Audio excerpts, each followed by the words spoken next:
parte do GELOG, Grupo de Excelência em Gestão da Cadeia de Suprimentos e Logística do CRA de São Paulo.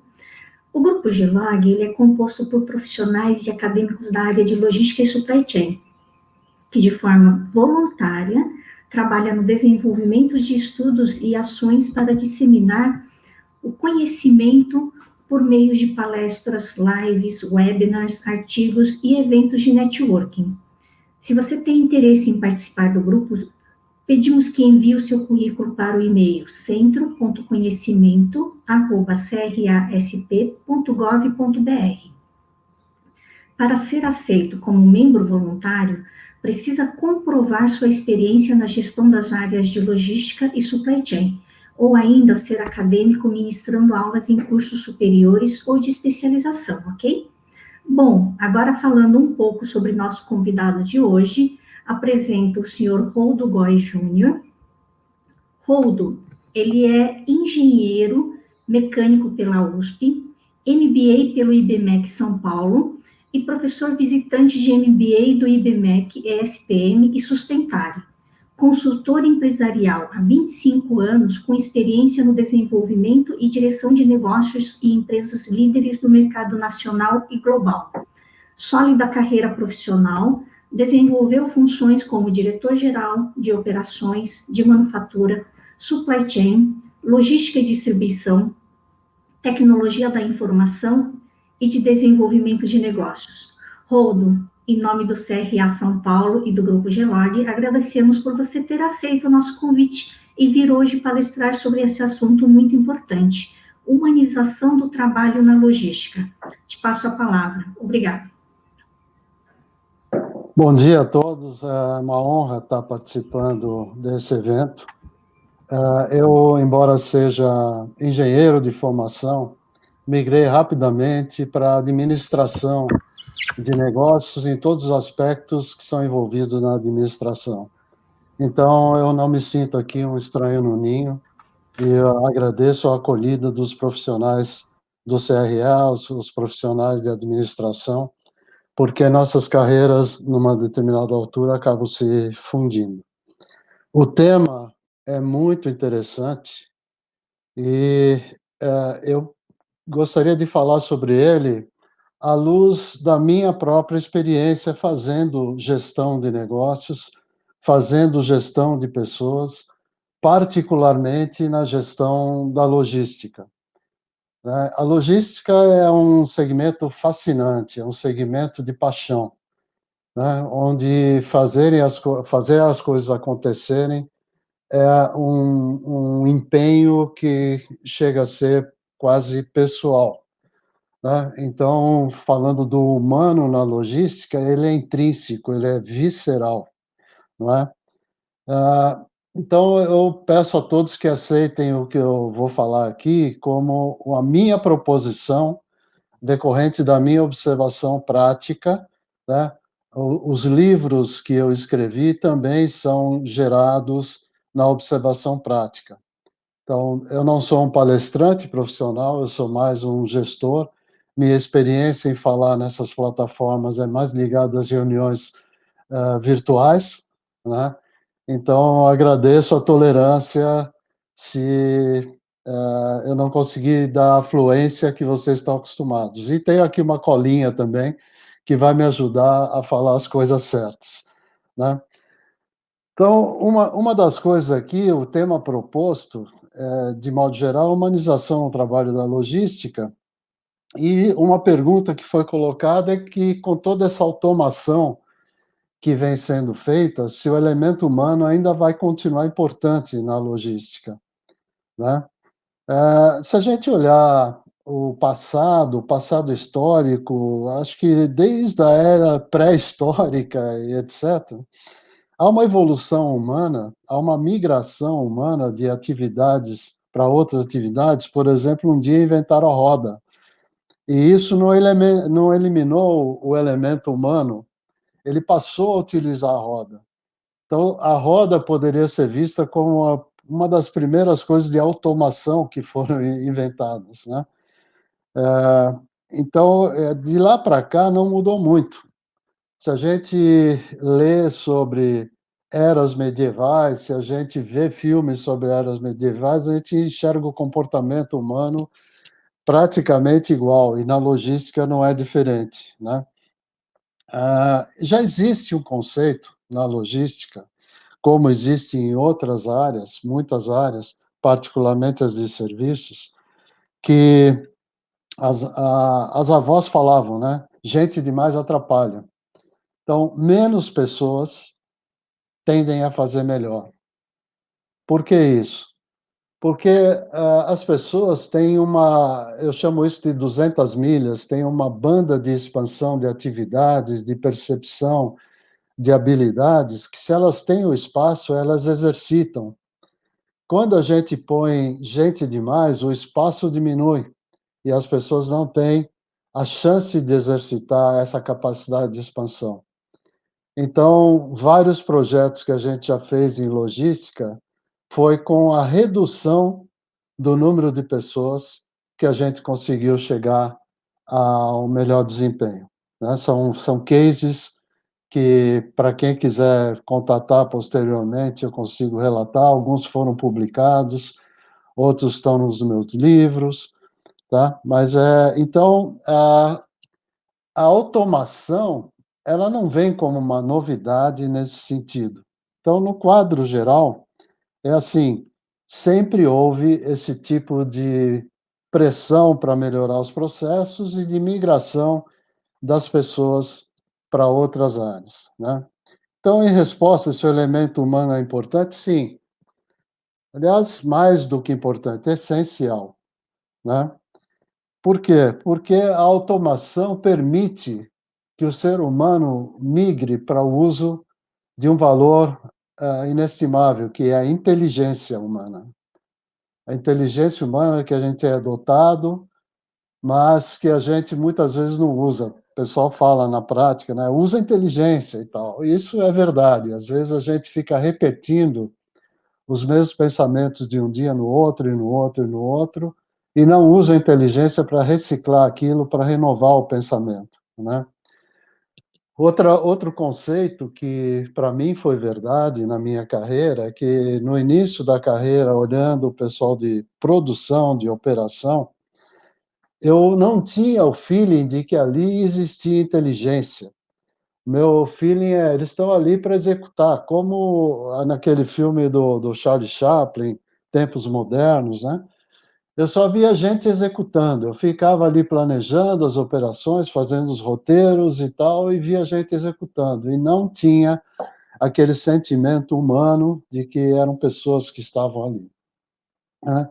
E fui aprendendo ao longo da vida. Naquela primeira época, quando eu me tornei também um engenheiro de segurança, eu fui conversar com as pessoas sobre a segurança delas e comecei a ter uma percepção da profundidade humana com a qual eu estava lidando. E posteriormente, ouvindo grupos de operação, né, tendo a sensibilidade, aquilo praticando aquilo que se fala, que é o pessoal de operação é que tem a solução do problema da empresa, então qual é a receita? É ouvi-los, e ouvi-los em tudo o que eles querem dizer. E ao fazer isso em diversas empresas, inclusive numa grande empresa logística de 1.700 funcionários, né, de maneira organizada, e isso está descrito inclusive no meu livro Prática de Gestão, nós, percebemos 280 pontos que poderiam ser mexidos na empresa. E fazendo esse trabalho, a gente melhorou de tal forma a performance, que foi possível negociar com os clientes novos preços, novas margens e tornar a empresa mais saudável, né. Foi um case importante que estou à disposição para relatar, né. Então, quando a pessoa consegue ter tempo, a automação dá tempo para ela fazer reflexões sobre o que ela fez, sobre o que ela viu. Quando a pessoa faz reflexão, é o momento de que ela usa a inteligência. A reflexão pode ser feita a qualquer momento, fora do momento da execução.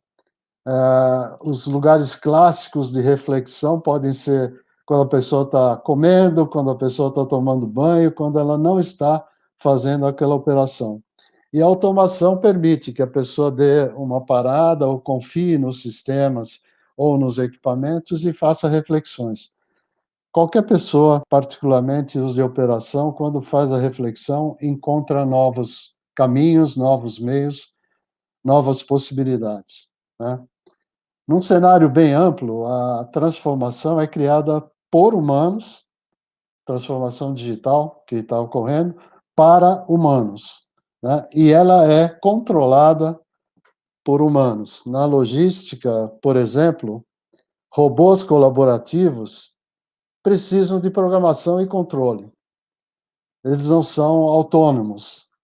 Robôs de movimentação interna precisam de rotas e eles precisam ser ensinados quanto aos desvios que eles podem fazer ou não. Sistemas integrados e sistemas dedicados são programados e executam as regras que eles receberam, né? Outra coisa, as automações quebram. E quando elas quebram, é o elemento humano que tem que entrar para corrigir não só a automação, mas para manter a atividade acontecendo, tá? Eu lembro um livro, quer dizer, só na ficção é que a automação substitui o elemento humano. Isaac Asimov, muitos anos atrás, é um escritor de ficção. E um dos livros que me impressionou foi o Nove Amanhãs. Nesse livro, os computadores, supercomputadores, é do tempo dos mainframes ainda, não da microinformática.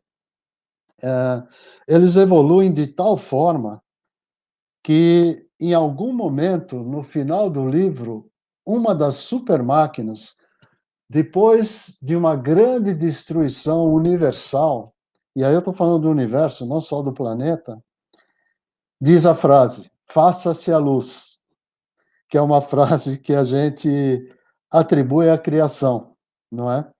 Então, nessa ficção, seria um supercomputador que teria criado tudo que a gente tem hoje, né?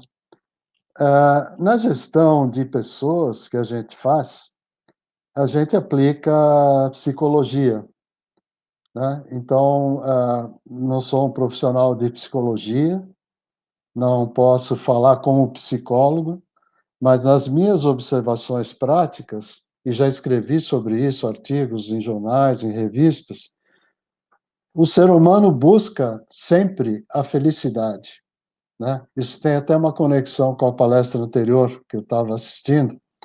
O ser humano busca a felicidade, e a felicidade no sentido de bem-estar, não no sentido de êxtase, não no sentido maior de alegria, ou coisa assim, bem-estar, bem-estar. Quando ele atinge essa condição, a sua produtividade, a produtividade que nós, seres humanos, fomos equipados de fábrica, né, é natural e é máxima. Ela é naturalmente máxima. E a nossa a incorrer em erros se torna mínimo, né? Isso é natural do ser humano. Quando a pessoa se aplica à sua tarefa, ao seu projeto, com toda a atenção e potencialidade, sem estar esbarrando ou sendo retidas por pensamentos que não resolveram o seu bem-estar naquela situação, então ela tem restrições, né?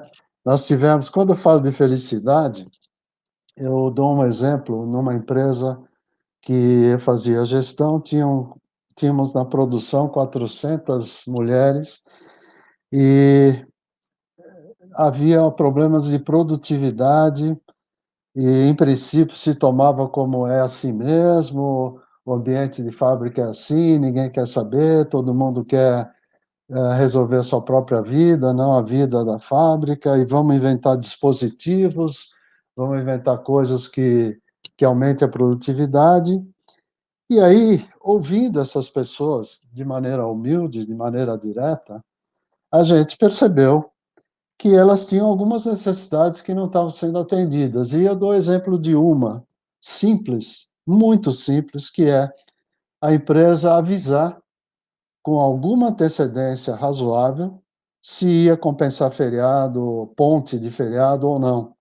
Se iria ser uma ponte, se as pessoas iam ter tempo. Elas queriam planejar a vinda de familiares ou amigos íntimos, ou viajar, né, que seja viagem curta para o interior e tal. E ao fazermos isso, ao atendermos isso, que é uma coisa extremamente simples, a produtividade aumentou drasticamente. As pessoas se sentiram valorizadas, se sentiram ouvidas e pronto. A gente abriu o caminho para a produtividade natural do ser humano, né. Outra coisa também é quando as pessoas são expostas à mecanização do Charlie Chaplin nos tempos modernos, elas tendem ao distanciamento, tendem a se posicionar com uma certa alienação emocional, né, sem desafios. Por quê? Porque é uma repetição, elas têm só que manter aquilo funcionando. Não sei se essa palavra que eu vou usar é familiar para todos, elas se tornam abúlicas, né. E esse distanciamento tende a aquele pensamento de nós e eles, sendo eles a gestão da empresa. Isso é uma coisa que a gente encontra ainda em muita empresa. E esse é um elemento de queda de produtividade, né. Então, quando a gente, melhora a condição do ser humano com automações, ele acaba criando uma possibilidade, uma capacidade de melhorar a sua performance pelo uso da inteligência, né. Tem uma máxima também, que é: "Sobrevive quem se adaptar", né. Então, existe isso no ser humano, existiu em todas as épocas e desde as idades medievais ou da pré-história, né. Teve aquele livro famoso, Quem Mexeu no Meu Queijo, onde se falava a diferença em quem se adapta a uma nova situação, usa novos talentos, e aqueles que ficam presos a uma maneira única de fazer as coisas, né. Então, as inovações, todas as inovações, e aí eu incluo as automações, transformação digital, elas tendem a ser tratadas pelo ser humano como um perigo, né. Estava vendo hoje de manhã mesmo um documentário que falava de fantasmas, e aí falava dos caça-fantasmas, ou seja, fantasma é um mal que tem que ser combatido. Eu tive negócio na Inglaterra em que a sede era uma mansão do século XVI e tinham fantasmas que moravam no sótão eles eram celebrados lá, né. No país de Gales isso é mais intenso ainda. Então, os fantasmas fazem parte da família, né. Isso é muito discutível, muito polêmico, mas eles não são o inimigo a combater, né. Muitos filmes mostram o fantasma como alguma coisa agressiva, com aqueles olhares, aquele jeito agressivo que vai fazer mal para a pessoa e tal. Mas, assim, tudo quanto é inovação, os extraterrestres, né, muitos filmes tratam os extraterrestres como precisa chamar as forças armadas para combater, porque eles são uma ameaça e tal. E a gente vê nas redes sociais, né, uma coisa também típica dos sindicatos é combater tudo que é novo. Então já se ouviu muito que os robôs vão substituir os seres humanos, sem se dar conta que os robôs são colaboradores dos seres humanos, ou seja, são os seres humanos que programam e dizem aos robôs o que fazer. Se a gente vence essa restrição, se a gente não fica parado nesse perigo, a gente acaba tendo chance de descobrir coisas importantes, né. Quando a gente conhece coisa nova, extraterrestres novos, né. Então a gente tem um monte de chance. Então se a gente entra no mundo da automação e entende a automação, a gente percebe como ela pode nos ajudar, né. Então, minha proposição principal é que as máquinas e sistemas não vão substituir a criatividade humana nunca, ou seja, nunca vão chegar a ter um supercomputador que fala: "Faça-se a luz", né. Outra coisa importante é que a automação, ela não impacta 100%, ou seja, ela não tem um impacto um para um. Automatizou alguma coisa, então todas as pessoas que estão ali vão ser movidas para outra atividade, vão ser substituídas, né. Existe uma pirâmide de viabilidade de aplicação da automação, tanto em sistemas como equipamentos, e as proporções típicas das automações são no nível 1:0,1, né, ou seja, 10% dos postos de trabalho são afetados e vai crescendo com grandes estudos, estudos profundos, para 1:0,2, 1:0,25, 1:0,30 e uma dificuldade crescente de fazer uma substituição total.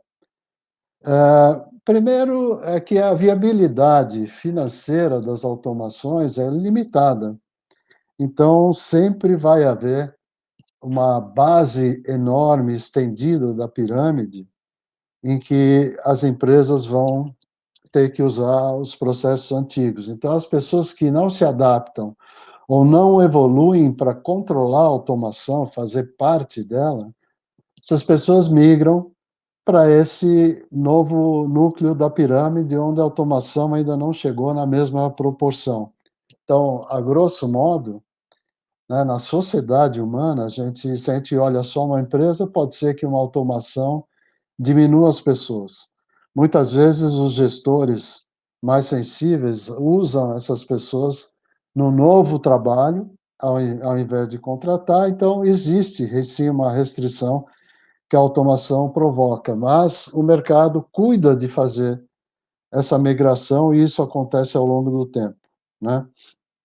A natureza, né, nós humanos somos parte da natureza, e tudo que nós humanos, a nossa ciência já alcançou, é tão pequeno, perto do que a natureza fez, da inteligência natural que tem nas coisas. Se a gente olha, por exemplo, simplesmente o corpo humano, o corpo humano tem uma sofisticação que a gente um robô colaborativo, que é uma coisa que a gente admira, que faz 6 graus de liberdade, se move com uma determinada programação.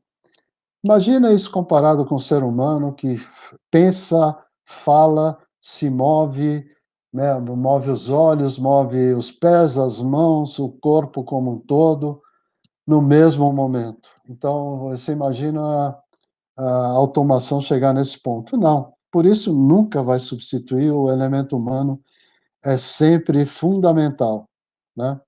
As iniciativas de transformação digital, elas são feitas por causa da competitividade que precisa ter no mercado, fazer mais e melhor. Mas quem cuida disso, como eu disse antes, são as pessoas, né. Até mesmo uma coisa que se fala muito, né, que se tornou uma impressão, assim, a inteligência artificial. Mesmo essa inteligência artificial que aprende e reproduz o aprendizado, ela só faz isso dentro de um ambiente que tem uma estrutura lógica e uma repetibilidade, não faz isso como os humanos em qualquer ambiente, em qualquer situação, né. Outra coisa que tem muito na logística é relacionamento entre fornecedores e clientes. Quando a gente tenta substituir parte desse relacionamento por automação, por sistemas, aplicativos que te conduzem, você se arrisca a uma frustração e chegar no sistema a um beco de saída. São os inúmeros exemplos que a gente pode citar, não temos tanto tempo assim, eu não vou citar, mas a relação humana é insubstituível e é um diferencial, é até um diferencial, né. Quando a gente tem um problema específico a comunicar, uma circunstância específica, não tem sistema que entenda e reaja. É o entendimento humano, é a comunicação humana que resolve, né. E a gente até costuma falar, quando você olha problemas operacionais, se você prestar atenção, 60, 70%, isso é decorrente de estudos até, são de comunicação pura, não são problemas no processo, são problemas de comunicação. E quem resolve o problema de comunicação é o ser humano, né? Todos os processos têm exceções e automação não costuma lidar com exceções, precisa ser acionada para isso ou programada. Então, quem lida com exceções é o ser humano. Quando se personaliza alguma coisa, quando se customiza alguma coisa, também o elemento humano é o maior percentual, né? E essa paixão que o pessoal da logística tem pelo que faz, também é insubstituível. Nenhuma automação, nenhum robô, nada específico vai conseguir substituir isso, né? Em serviços, de modo geral, e aplico isso à logística, a melhor situação é quando as pessoas querem fazer com que as coisas aconteçam e aconteçam da melhor forma. Isso está ligado aos princípios de motivação e tal. Mas isso tem que estar no íntimo da pessoa. E outra coisa, se o cliente, se um chefe, se alguém injustamente subvaloriza ou atribui a uma pessoa alguma coisa que esteja acontecendo e que não está dando muito certo, essa pessoa tem a tendência imediata de tentar restaurar a justiça. Em logística, a pressão de tempo, a pressão de resultado, não dá muito tempo à pessoa restaurar a justiça. Então, ela é obrigada a superar esses sentimentos para depois tratar do reconhecimento, da percepção justa do que aconteceu. Então, as pessoas são constantemente desafiadas em logística a ter esse comportamento. E, e isso, vamos dizer assim, acho que nós estamos chegando no nosso limite de tempo, né? Então, eu teria isso para falar, eu posso ficar falando muito tempo, as coisas que eu estou falando são, repito, são minha percepção, resultados da minha experiência, e a gente aprendi também a colocar isso como proposição, né? Porque a gente, com a nossa experiência, a gente constrói verdades, a gente associa verdades e acaba criando um conjunto de verdades que se integram maravilhosamente. E por isso a gente fixa a nossa crença naquilo. Então, o que eu transmiti para vocês são coisas da minha crença e que, se vocês acharem que alguma coisa que foi dita serve para reflexão, serve para incluir nas suas crenças, eu já terei atingido o meu objetivo aqui nessa palestra, ok? Olá, muito obrigada ao Roldo Goy, muito obrigada a Ioka. Gostaria de começar a fazer as perguntas, mas antes eu quero saber se a Ioka tem alguma consideração, a Ioka tem alguma consideração a fazer? Não, obrigada, Maria, mas foi excelente. Muito obrigada, Roldo. A participação dele foi escolhida a dedos pelos membros do GELOG e é assim, vale a gente refletir se realmente a automação ela vem para nos prejudicar ou se ela vem para nos auxiliar, para simplificar a nossa vida, como o Roldo comentou, né? E, claro, temos que evoluir junto com ela. Não dá para a gente ficar parado, a automação já está aí, já faz parte da nossa vida. Então, se a gente continuar parado, estacionado, estagnado, com certeza nós vamos ser atropelados por eles. Então, é aprender como usar essa ferramenta a nosso favor, como o Roldo comentou na palestra. Mas, Roldo, muito obrigada. Em nome do GELOG, nós agradecemos a sua participação. Obrigada, Ioka. Maria, é contigo. Então vamos lá, né, Roldo? Aproveitando já que citamos agora sobre automação, a gente já tem uma pergunta aqui sobre esse assunto, é o Cleverton Maciel. Ele quer saber o seguinte, talvez devêssemos ter a preocupação de como serão os seres humanos que controlam os robôs? E nisso a necessidade de aprendizagem do homem, inclusive sobre as áreas de TI? Bom, a aprendizagem de TI seria aprendizagem de aplicação da tecnologia, não a aprendizagem intrínseca de TI. Né? Aliás, eu agradeço a pergunta, acho que é bem positiva, né? Como eu estava dizendo, eu reforço assim, a pessoa que vai controlar o robô é basicamente a mesma que faz a operação, né? Em muitos casos. Por quê? Porque ela tem inteligência para fazer isso acontecer, né?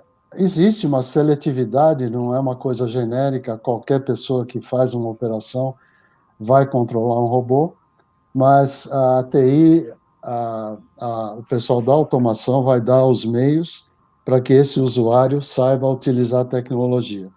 Como a Yoka estava falando, a gente tem que se preparar, as pessoas que evoluírem para isso e através da inteligência e da prática, elas têm os elementos para evoluir, aqueles que não evoluírem vão migrar para atividades que ainda não estão nesse grau de automação, não é? Então, é essa a percepção que eu tenho do efeito que a automação faz. E a pessoa não vai precisar, se ela não é estudar a TI, né? Mas entender a TI, entender Sim, como se aplica a TI na automação, né? Porque existe gente especializada e isso é programação, isso claro. são lógicas, são coisas que não são simples para qualquer um fazer, né? A Até para entender também quais são as possibilidades, né, que a tecnologia pode proporcionar para a área da logística, né? Até para isso, quando se faz um projeto de automação, desde puramente sistemas até sistemas, na indústria 4.0, por exemplo, né? Sistemas ligados a equipamentos, a robôs, a outros tipos de automação, né? Quando se faz esse projeto, geralmente se envolve um grupo de pessoas que vão ser afetadas por isso e que vão contribuir naquele projeto com a sua inteligência e que vão operar esse projeto depois implantado. Então, esse conhecimento é passado nesse momento.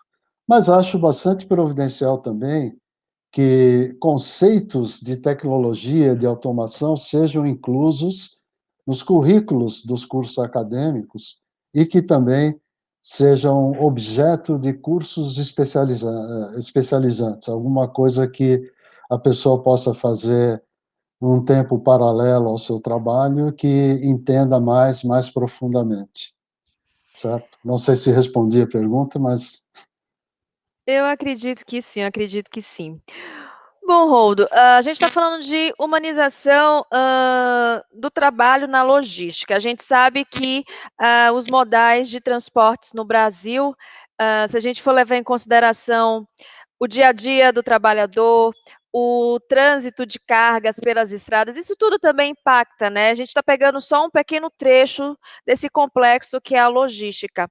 Estou falando isso porque o Alberto Vieira, ele está perguntando se você acredita na mudança de foco em nossos modais de transportes. Aí eu alinho. A mudança de modais de transportes podem fortalecer, né? A mudança pode fortalecer essa humanização do trabalho na logística aqui no Brasil. A gente está precisando melhorar muito ainda os nossos modais? bom, sim, não tenho dúvida. Obrigado pela pergunta. Não tenho dúvida, pô, citando um primeiro caso, é o modal ferroviário, que é muito frágil no Brasil. E se você compara, por exemplo, com os Estados Unidos, o impacto que ele tem, mesmo na Europa, né? Mas particularmente nos Estados Unidos, onde eu tive muito contato com isso, facilita muita coisa. Então, vamos considerar que o modal ferroviário no Brasil ainda está distante, mas tem um outro movimento, um outro foco que muitas empresas estão tomando, que é o modal de cabotagem. Então, esse foco também está resolvendo, está lidando com restrições que a cabotagem tem, com a maneira de você embalar, a maneira de você embarcar, mas a cabotagem está muito intensificada e os agentes que fazem cabotagem estão multiplicando suas possibilidades, suas rotas, diminuindo o intervalo entre eles e tal. E mesmo naquilo que é tradicional, né, o tipo de veículo que vai fazer um transporte rodoviário, né? Tipo de veículo usado nos centros urbanos, o tipo de veículo usado num diâmetro um pouco maior em relação ao centro urbano, o transporte aéreo, né? Porque o transporte aéreo a gente olha para ele como uma coisa inviável em princípio, mas usado como inteligência, usado com planejamento, usado como uma combinação de fatores, o transporte aéreo comprometido, né? A gente às vezes fala assim, a companhia aérea está lá e é como pegar o trem, tal aqui o avião que você incluiu, incluiu, que você não incluiu, não incluiu. O trabalho da logística, eu conheço empresas que são especializadas em transporte aéreo na logística, ele vem se estreitando cada vez mais, as pessoas vêm estudando viabilidades para a gente, numa última empresa, conseguir entregar coisas em lugares anteriormente remotos, interior de estados do Nordeste, em um dia, em 2 dias, fazendo essa combinação. E muitas vezes não é assim um sistema, é a pessoa que está sentada ali, que recebe a carga, que sabe dos recursos que tem, dos modais que tem, e os aciona de uma maneira combinada. Então, você consegue entregar no interior do Rio Grande do Norte, no interior do Ceará, muita coisa em um dia, principalmente quando você tem produtos que não podem ter um tempo de transporte muito grande. Então, não só os novos modais, mas o uso inteligente dos modais tradicionais existentes que o Brasil já tem, consegue introduzir eficácia e eficiência no processo. Perfeito. Roldo, a partir dessa pandemia, né, do impacto que esse momento trouxe para a área da logística, o que é que você acha que ficou desse momento que vai ajudar na humanização da área de vocês, da área da logística e de suprimentos? Bom, primeiro que a pandemia para a logística significou mais um aumento de atividade do que uma redução.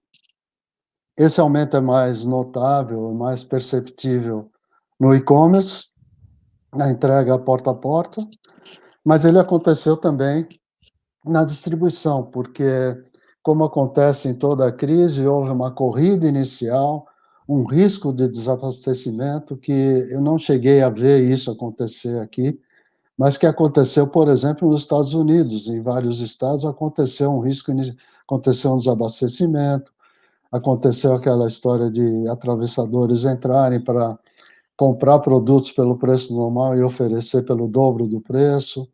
Aqui no Brasil aconteceu, a gente vê isso em sites de e-commerce, mas aconteceu muito mais intensivamente em outros países. Eu acompanhei isso também, né? Então, o que aconteceu? Um desafio de distribuição, um desafio de reposição, um desafio de... As indústrias também não pararam, né? E as indústrias tinham o problema de não abastecer um comércio que estava fechado, né? Mas foi feito um tempero de toda a cadeia e a logística ela ficou totalmente ativa, extremamente ativa, com todos os cuidados, com todos os protocolos que tinham que ser usados, e a logística da ponta, que foi notável para a maioria do público, ela aumentou drasticamente. Só que, junto com isso, aumentou também o contato humano, aumentou o impacto do transportador, da pessoa, por exemplo, na moto, por exemplo, aquele separador do supermercado, não é? E houve as ferramentas, os aplicativos, eles focaram no contato humano, porque cada caso é um caso. Quando você fala de entrega porta a porta, cada caso é um caso e é uma complexidade muito grande. Então, o que fica disso é esse aprimoramento que foi alcançado, esse volume de serviço que foi alcançado, e isso não vai reduzir, porque o normal, vamos dizer assim, o novo normal, eu acho que tem muito de expectativa nisso, mas assim, a gente vai ter uma volta ao normal. Mas até chegar ao normal, tem um crescendo que ainda vai ser todo esse aprendizado dessa época, né? Todo esse empenho das pessoas nessa época vai continuar até a gente chegar num estágio normal novamente.